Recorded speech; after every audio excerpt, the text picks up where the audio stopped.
And so it's this dependency. And so you see these tactics of fear and free stuff used throughout the Cold War, throughout the world. I actually go through Bible examples. So how do you get people into fear? You have to sow discord. There has to be something unsettling. And so there's a whole study of how to sow discord. And, imagine being in heaven and somebody sowing discord in heaven. Well, it happened. Lucifer, right? The word devil in Greek, diabolos, means to divide, to sow discord. And so he's cast out with a third of the angels and goes into the garden and he sows discord. Adam blaming Eve, sows discord, Cain killing Abel. And then there is the Hebrew Republic, this 400 years with no king, and Gideon defeats 100,000 Midianites. Nobody's thinking about invading Israel, but Gideon has an illegitimate son, Abimelech, and he wants power, so he goes to the town of Shechem, and he does critical race theory, right? He says, is it better for you that the sons of Gideon reign over you? Remember also that I am your flesh and your bone. And then the people say, well, we have to vote for Abimelech because he is our brother. And they go to the temple of Baal-berith, the city treasury, and they take money to hire rioters, like Antifa type people, and vain and worthless persons which followed him. And to do what? To commit violence and to kill the half-brothers, the sons of Gideon. And then in the confusion, Abimelech makes himself king. So you take a country that's completely at peace, but on the inside, you sow division based on this class identity, and then you pit them against each other, and in the confusion, you seize power. And so I go through Machiavelli 500 years ago. Italy was a bunch of city-states that always fought. Machiavelli thought if one prince could control all of Italy, it would stop the infighting. So he writes a book called The Prince, where he advocates the ends justifies the means. The end of one prince controlling all of Italy is such a good end, because it'll stop the infighting, that any means necessary to get there is justified. Lie, cheat, steal. So if the prince wants to conquer a city, and the city does not want to be conquered, they would hate him. But if the prince pays criminals, like Abimelech did, to commit violence, smash windows, set things on fire, the people will panic and cry out for help, and the prince will come in and get rid of the very criminals he bribed to create the mess. Nobody will know the better for it, and everyone will praise the prince as a hero.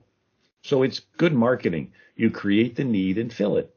You go around the back of the house, set it on fire, then you go around the front of the house, sell them a fire extinguisher. And they'll pay anything for it and even thank you for being there. So it's called Machiavellianism, where you create or capitalize on a crisis to consolidate control. Fast forward, Germany in the 1800s was not Germany. It was a bunch of kingdoms. Prussia, Bavaria, Saxony, they always fought. A guy named Hegel, University of Berlin, who had a student named Karl Marx, Hegel came up with an idea to help Frederick, the king, consolidate and conquer other kingdoms. And so he took Machiavelli, turned it into a nice, neat triangle. One corner is a thesis, opposite corner an antithesis, top corner a synthesis. Sounds complicated. It's not. You start off with the status quo. You create a problem that's real bad. Everybody panics in fear, gives up their freedom to settle for an answer that's half as bad. That becomes the new starting point. You create another problem that's real bad. Everybody panics in fear, surrenders some more of their freedom to settle for an answer that's just half as bad. That becomes the new starting point. You create another problem that's real bad. Everybody panics in fear, surrenders some more of their freedom to settle for an answer that's half. And each time they settle, they're giving up their individual freedom to the state. And so it's called Machiavellianism, where you create or capitalize on a crisis to consolidate control. And so you basically take that model and apply it. The British became the biggest empire in the world. How? Did they just walk into a country and say, hi, we want to be the biggest empire in the world? Oh, yeah, here are the keys. No, let's look at how they took over India. In 1714, the British opened a trading post that turned into a trading fort that turned into them having guns. And they would give guns to one kingdom, guns to another kingdom, and then stir up division between them, right? Diabolos. They would, and they would get them to fight each other and bloody each other up and weaken each other. And then the British would come in to restore order, and conquer both of the weakened kingdoms. And they did this again and again until they took over all of India, a quarter of the world's population. And so these tactics were used during the Cold War. You had, after World War II, countries in Europe were getting started, Albania, Romania, Greece, India, and they were doing republics. And the KGB did not like that. So they'd come in and do what's called critical theory. They'd observe all the groups, ethnically, racially, economically, religiously, and they would call some victims, others oppressors, haves and have-nots. They'd pit them against each other to cause this internal crises, and then in the confusion, they would seize power and put in a Soviet puppet. And so it's, in a sense, introducing an autoimmune disease into the body politic. What's an autoimmune disease? It's where your own immune system starts attacking your own organs. You got a war going on inside of your own body. Jesus said a house divided against itself cannot stand, right? And so this is the tactic that has been used in other countries to, the Soviets would do it, and then the CIA would do it in reverse to try to get the Soviet-leaning countries to have a leader that's more American friendly. But now we see these tactics, particularly under Obama, being used against our own population for political purposes. Yes. Go ahead. Say a crisis is a thing never to go to waste. And during her campaign, so she was doing that too, after Obama or before Obama. Yeah. You mentioned Obama. Do you mean Biden, or is it the same thing we're talking about? Sounds the same thing to me. Yeah, well, Obama was what's called politicizing federal agencies. So Lois Lerner, head of the IRS, met with him 147 times, and she began to use the IRS to target conservative organizations. And when it became public and they had a congressional hearing, she simply pled the fifth and walked out. And then we saw the same thing happen with the NSA and how it was used to spy on the Trump campaign, right? It was supposed to just monitor foreign threats. And then we saw the 2016, Obama signed the Countering Foreign Propaganda and Influence Act. And this allowed the federal government to monitor and control the media in America. And that's why they want to censor different voices for the sake of national security. They want to maintain their rhetoric. And so Obama had staff members carrying this out, particularly Susan Rice, Valerie Jarrett, Anita Dunn. After the election, Obama builds a headquarters down the street, and who worked for him but Valerie Jarrett, Susan Rice, Anita Dunn. When Biden gets elected, who goes back to their old positions in the White House? Valerie Jarrett, Susan Rice, Anita Dunn. And basically, Obama has had them working for him for a dozen years, and Biden just reached the teleprompter. Yeah, very sad state of affairs for America. And they are giving things, just looking at all of the illegals coming in. I mean, how many could there possibly be now? Those that we are aware of, with all the given monies, cell phones, all the gifts from taxpayers. Doesn't look good for America, does it? I mean, we had Hong Kong. That's another way they got into China, right, with trade. And so this isn't trade, but they're importing a new population for, I don't really understand what reasons, but they're giving them all kinds of things. What do you guys think about that? Does it sound familiar regarding Obama and so forth? Kind of, sort of. Very compelling information. I might suggest illegals, immigrants coming in is a beautiful thing, since, and I'm biased because I'm a first generation U.S. I would say the regulation, the process to do this is lacking, extremely helpful when utilized correct. And one way or another, most, if not all of us, are immigrants.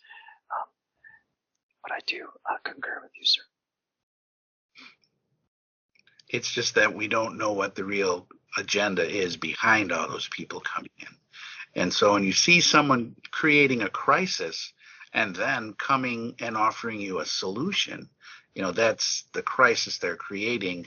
In communist countries, they would take your house and give it to 10 other families. And so you'd have 10 families living in a house. That meant that you were lucky if you were one family in a single room in some cases over in the Soviet Union. So they created a crisis. They said, in the name of the people, we'll help everybody. But then all of a sudden there was a hardship and we have to do without. So they would cut things in half as far as their doling out stuff is concerned. And then you had 10 families in a house, and then you didn't own your house anymore. The state did. You didn't own anything. And so, you just kind of wonder as an American sitting here looking at things, what is the real goal behind it? And like you were saying, Bill, Machiavellian, divide and conquer, and then be the solution to be the king. Interesting. What do you think, JJ? The founding fathers went through all of this from all the different countries they came. They experienced pretty much everything and more that we experience today. What do you think regarding the First Amendment? Why do you think they wrote that first? Well, if you look at what it says, it talks about the Congress can make no law concerning the freedom of religion, speech, the right of people to peacefully assemble, and protest against the government, list of grievances. If you were going to put the power of government back into the people's hands and say, here's what we're going to do. We're going to protect your Second Amendment by giving you, all of you, guaranteeing the right of you to keep and bear arms. Yet nobody communicates with each other. Nobody has any faith. The press is lying to you. Just being hypothetical here. And when it comes to peaceably assembling, nobody's really doing that because we don't know how. That's a really dangerous society if everybody's just got guns. We forgot how to do that from our early days. Yeah. Yeah, that's kind of insane to do that. I believe the founding fathers, geniuses in my opinion, divinely inspired, yes, wrote those lines in that amendment to say, here is the guaranteed insurance policy for the American people. We'll start with this one. And as you start with the first one and then go to the second and the third, you'll see that without the one preceding it, the next one makes no sense at all. Example, the Third Amendment, no soldier can be quarantined in your house without permission from the owner. Well, if a soldier's quartered at your house, what are you going to call your congressman? No, you're going to have to be able to force the guy out of the house. There's the previous amendment takes care of that. Now, what do you do with the previous amendment? The First Amendment takes care of that, is to know what you're doing. And when, in my opinion, when it comes to being armed, I'm not necessarily talking about firearms and munitions. I mean, what Bill was holding up at the beginning of this podcast is just as powerful of a weapon as a firearm. Yes. It's knowledge. Yes. And knowledge, I believe, is that what we are seriously lacking in this country. I can blame anybody, but I always start by pointing the finger at myself. I'm sorry. I have a heavy shoulder that way. I blame everything on me. But I think a part of the solution is going to be if we decide that this whole thing collapses and we have to build it back up, we need to start with the foundational building blocks of the family and education, which spurs not from the public schools, but from the family itself. And when it comes to peaceably assembling and congregating, when I grew up, neighborhood policy was pretty much made in our church. Everybody from the neighborhood went to the church, and if there's a policy that needed to be decided on, that was taken care of in the church. And generally, it was the clergy that went to the politicians and says, here's what we want. They represented that smaller cluster of people. And it went that way. Now it's almost the other way around. And if you are speaking from a spiritual standpoint, then you should be on the FBI's watch list. So, but that's today's America, and don't you feel safer? Well, to that, Bill, you have a book, Who is King in America? and which is a great book. You have a lot to say about that in that book. What are your comments? Yeah, well, the founders broke away from the most powerful king that the planet had ever seen. The sun never set on the British Empire. And so when they wrote the Constitution, their big fear was they didn't want to have a repeat. And so they took the power of a king, the power of governing, and they broke it into three branches and pitted them against each other. And so Congress would make the laws, and then the president would sign and execute the laws, and then the judicial would judge to make sure they're carried out according to the way the Constitution is. And so it was a three-way tug of war, and it was the selfishness in one branch pulling against the other two. Because James Madison said, there are no angels among us. There's no people we can trust that they're just going to be so altruistic that they wouldn't prefer their own family members. I mean, if you're in the position of dispensing stuff and you have a family member in need, you're going to be tempted to want to funnel a little extra to them on the side. It's just human nature. And so if you can prefer your family, you prefer your friends, it turns into an inside deep state. And then that gets oppressive. You want to withhold from someone you don't like. So the founders took the power of one person rule, broke it into three branches, then separated it again, federal to state level, and then tied up this federal Frankenstein with 10 handcuffs we call the first 10 amendments. Congress shall make no law. Who's limited by that? The Congress. It was the lawmaking body. If they would have seen that justices would make laws from the bench, they would have said Congress and the justices. If they would have seen presidents making laws through executive orders, they would have said Congress, the justices, and the president. But back then, only the Congress made the laws. And so they wanted to limit the federal lawmaking. In other words, they wanted to take the power of a king and scatter it. They wanted to take the Tower of Babel and scatter it. Yes. In other words, the Constitution, in its most basic understanding, is a way to prevent a president from ruling through mandates and executive orders. Prevent one person rule. Take the power of a king, break it. I mean, Nixon was talking about Stalin. He gave a very famous speech on communism.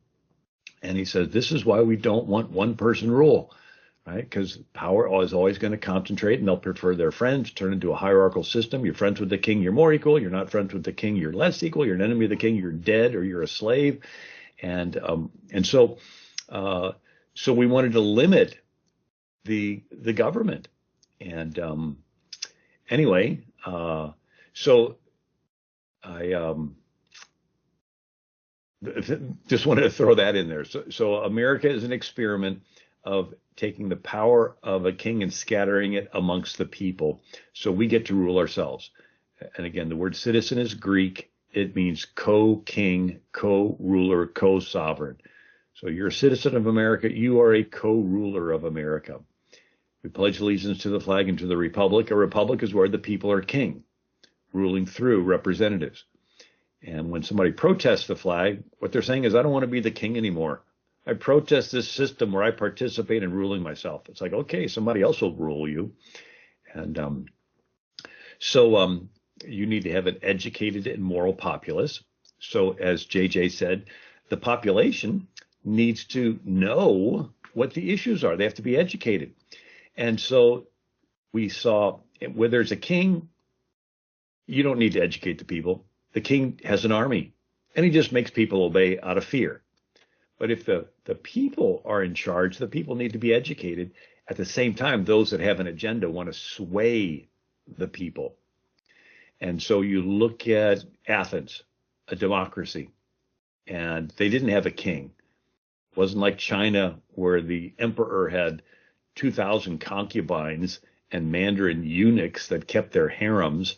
And if you wanted to meet the emperor to pitch your agenda, you would bribe the mandarins, and they'd arrange for you to do a meeting. But in Athens, they didn't have an emperor. It was 6,000 citizens. Well, if you have an agenda, how do you pitch your agenda to 6,000 citizens? That's when they invented theater. And they would get the whole city together, and they would put on plays, not for entertainment. They would ridicule and buffoon certain points of view and honor and extol other points of view. And if you read Aristophanes and these different playwriters in ancient Greece, it reads like Saturday Night Live. I mean, they're literally making fun of existing politicians and ribbing them. And you leave the theater saying, oh, man, I feel sorry for that guy. And you're embarrassed for him. And you back away from them and everything they stood for. And then in the tragedies, they would extol virtues. So the person was so noble and he gave his life and he was remembered so honorably, and I want to be remembered honorably, so I want to emulate his behavior. So from that time till now, theater, media, Hollywood is always political in a country where it's the people that are in charge. And so think of your favorite sitcom or movie. There's a character you identify with. They're cute, they're funny, they're the hero. And as the series goes on, this character begins to make morally compromising decisions. A little lying here, a little cheating there, a little lust, a little revenge. And you find yourself saying, well, yeah, I know James Bond is with a woman he's not married to, but he's about to save the world. So can we get on with the story? And it minimizes something that used to be important to you, marital fidelity. And then they extol, or they call someone with old values backwards, bumpkin, simpleton, idiot, hateful. Right? If they hold old religious views, and you turn off the show and you're like, yeah, that person was old fashioned and they were pretty backwards. And you find yourself wanting to adopt the behavior of the person that you admire. I mean, that's why they get sports heroes to advertise tennis shoes or models to sell perfume, right? Because you want to identify with them. And so we see that in a country where it's the people that are the king, whoever controls the media, the communication, right? The First Amendment rights is what JJ was saying. Whoever can control freedom of speech, freedom of the press, in a country where it's the people that are the king, the people need to be educated. They need to know what's going on to make an informed, correct decision. Yes, and it's like George Washington in his farewell address, how today, we see the two political parties making the agenda and telling us what's important. And so the people lose focus in what is important as far as rule is concerned. And so then I sort of see it, my own point of view would be that the political parties are now stealing away all that stuff. We don't need to be educated because they want to go global or something like that. And they write the laws when they have their attorneys submit it to many of the congressmen. I mean, how do you get 70,000 pages in one law? Was it ever like that? I mean, I remember you were talking about constitutions. You have an interesting book about the 13 colonies and their constitutions. And but with George Washington and his warning in his farewell address, which you wrote about, Bill, he's talking about the importance of political parties' agendas overtaking the importance that the individual people have in their localities and whatnot. And would you agree things like that are happening today? Or in other words, George Washington's warning is being realized as true? Yeah, so George Washington was the first president, and the three branches of government was an attempt to take the power of ruling and separate it. And he noticed the beginnings of parties.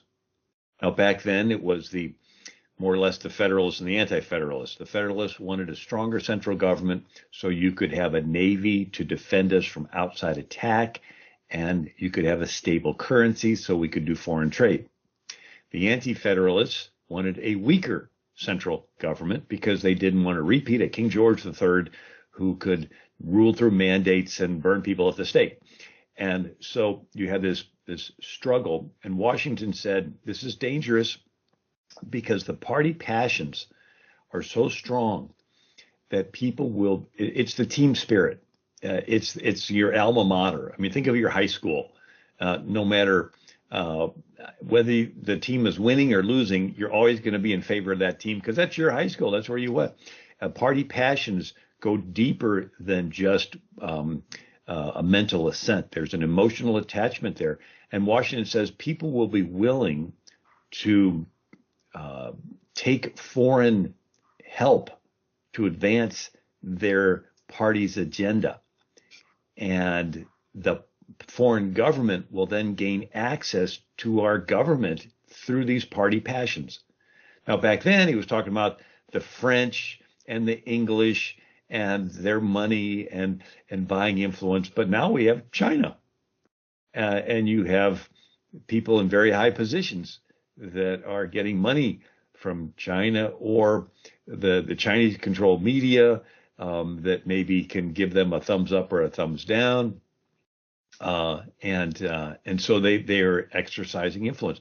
I was reading about the China Silk Road, and these are countries in Central Asia where China wants to build this highway all the way basically from China to Europe. And they'll go into these countries and do the bribe or the bullet. In other words, if the politicians will go along and allow them entrance into those countries, they'll make sure those politicians are taken care of. If the politicians don't, well, then there's the threats of maybe giving money to political groups to get them to lose their reelection, or worse yet, there's even Chinese CCP police stations in America, where if they have people that are Chinese or that are out of line, they can disappear. But they would go into these countries, do the bribe or the bullet, silver or the lead, and bribe these politicians or threaten the politicians to be able to build this highway. They do the same thing in Africa, where there's countries that have rare earth minerals and all kinds of things. They'll come in and bribe the politicians or threaten the politicians so they can mine in those countries. They do the same thing in countries all around the world, and then we see they're doing it in America. I mean, the Panama Canal. I had a chance to go down there in the 1970s and go through the canal on a ship, and it was fascinating. And then when Jimmy Carter gave away the canal zone,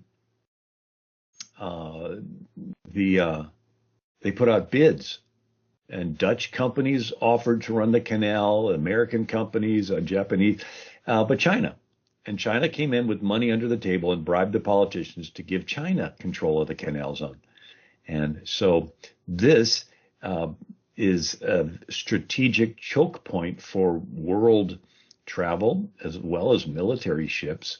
And China's been strategically going to the Dardanelles and Bahamas and building deep water ports and a lot of strategic places around the world. And of course, they have ambitions for Taiwan, and they took Hong Kong back. And so at a time when we have people in our government and even military that are still trying to figure out if they're a boy or a girl, you have these other countries that are serious with global ambitions.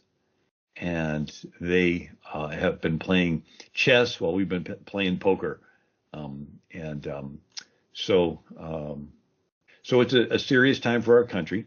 But I do think that what are the times we love best?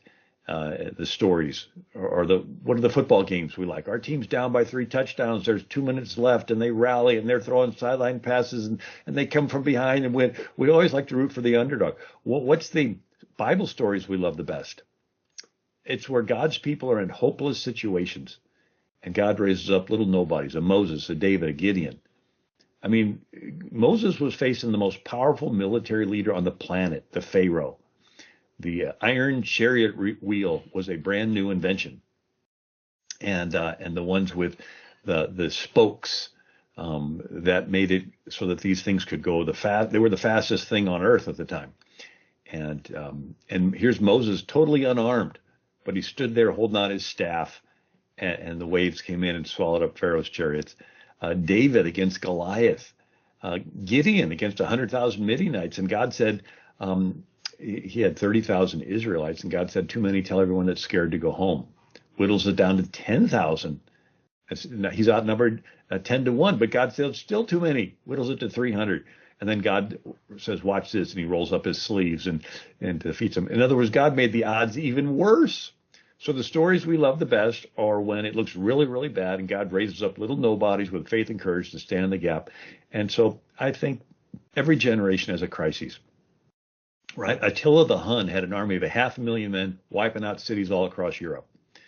And Saint Genevieve, a young woman in Paris, got all the city to fast and pray. And for some reason, Attila skipped sacking Paris.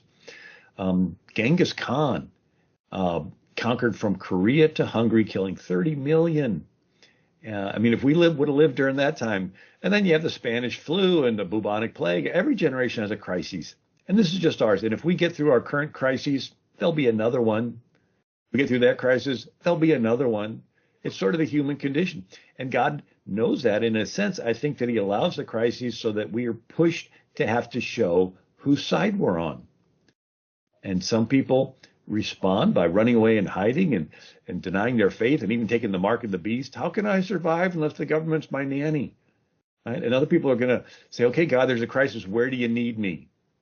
Like the early church, when they were persecuted, they prayed for boldness. It's like, okay, God, where do you need me? Okay, I'm going to go. I mean, Christians were known for running to the need and not caring about their own personal, saying, okay, you know. I was reading in 1849, there was a cholera epidemic, killed 150,000 Americans. And in the hospitals, like in St. Louis, you had the orders of nuns. The nuns staffed the hospitals. They were the original nurses. And like 1 out of every 4 nuns would die of cholera, but they didn't care. They would just continue to work in the hospitals because their attitude was, well, we belong to the Lord. But the Christians were known for running to the need. And so I think that we're facing a crisis, but it's a sifting time. And I think people like yourselves are saying, we're going to stand up. We're going to let everyone know we're on the Lord's side. Yes. I agree. And I think that speaking back to China building the roads, that's very prophetical. When you remember Revelation, 200 million man army is going to come from East Asia and cross the Euphrates to the Jordan River Valley. Got to have roads for that. And the Chinese are also, they're taking up the power lines, infrastructure for not just roadways and throughways, but railways. And they've already done and completed work in the Netherlands, I understand. So they've started at both ends, from China all the way to the Baltic in the Netherlands. And they're connecting in between. Germany is a big part of that, where they're working there. And Armenia back and forth. There's so many things going on over there. It's almost like the land foretelling Israel's future. They're standing alone, and all of the roadways, railways, hydro power, the electric lines and infrastructure, the power grid, if you will, bypassing them. They're arguing, go here, go there. The argument is, too, if your state government cannot pay back the Chinese, and everybody knows that most of them could not, Central Asia and all of them, then the Chinese take ownership. So that was another interesting aspect of that. But prophetically speaking, looking at Bible prophecy, you can see roads and things building already. You can see, you can see the crises around the world that are shaping things up. These are our situations in America regarding immigration and the basically the uncontrol of it. And education would be something that we need. I guess we're going to have to educate ourselves, because I don't see that happening in school. Many in education today will tell you it's not about education at all anymore. It's all politicized. And but JJ, you have solutions. We were talking about solutions the other day. Do you have any solutions as far as Americans trying to educate themselves so that we're not victimized by our own educational system, which used to be local? It's now federal, but it used to be localized until the money, the gifting, as you were talking earlier, if it's trade or whatever. What do you think, JJ? Well, first of all, I don't have enough time in this episode to go through all this, but to the next. always leave them with something, leave them with something wanting more.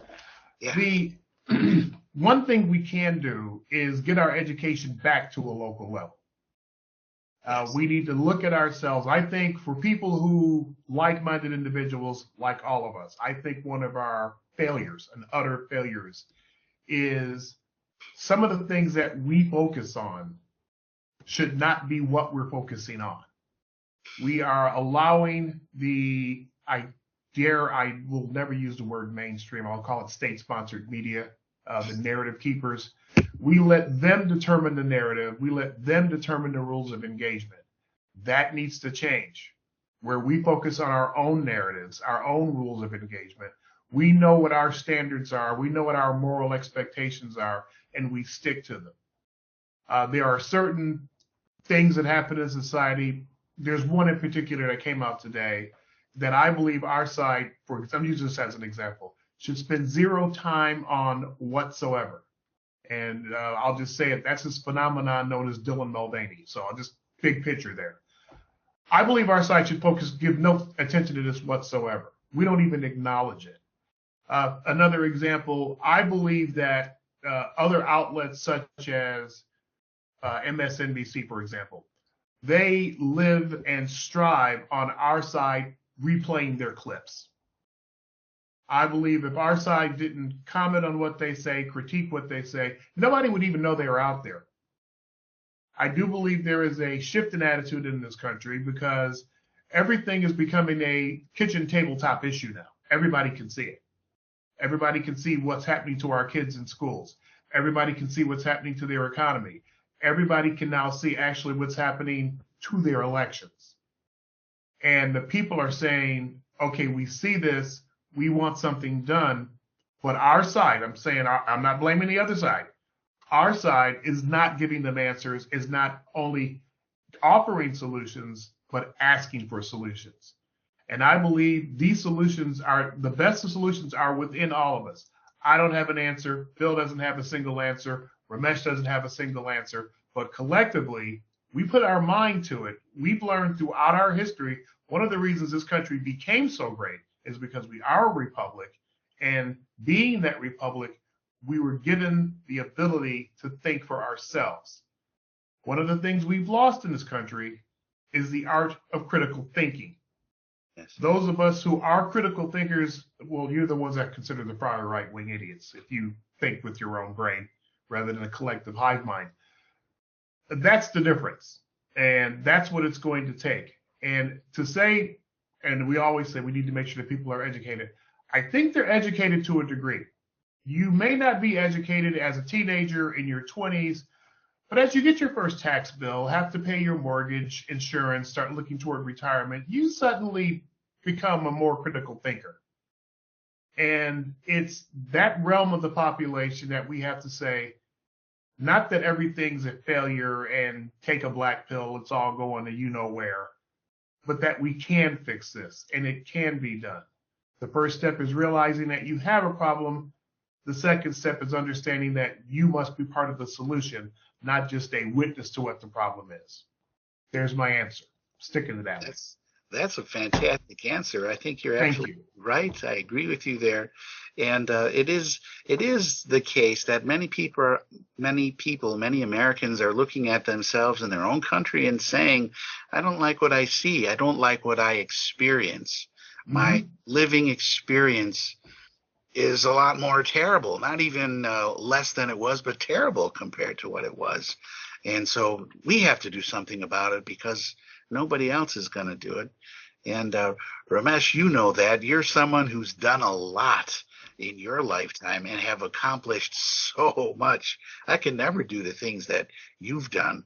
What do you think? Do you think it's too big a haul for America and all of us like-minded thinking people to put something together and do something about it, or at least present the idea for consideration and action? Thank you, Mr. David. First off, I'd just like to say thank you for the compelling information education, Mr. Federer, you gave, and the parallelism between biblical scripture and political over the last about 5,000 years. I do find that very compelling, very informative, and I would have to agree. Additionally, Mr. JJ, I do you hit home on a few of those. Train, educate, and equip. Mr. David, my personal opinion, there's always hope if God's involved. So I say yes. Yes, and that's where it's all about, looking at the Lord and following His guidance. He's already given us the answers in the good book. And well, everyone, thank you very much. Bill, do you have any closing thoughts? You have so much. You're such a brilliant guy, and you know so much about all these subjects. Your thoughts? Well, just David and Ramesh and JJ, it's an honor to be on with you, and look forward to the next time. And the book that I mentioned a little bit on is called Socialism, the Real History from Plato to the Present, and the subtitle is How the Deep State Capitalizes on Crises to Consolidate Control. And my website is AmericanMinute.com.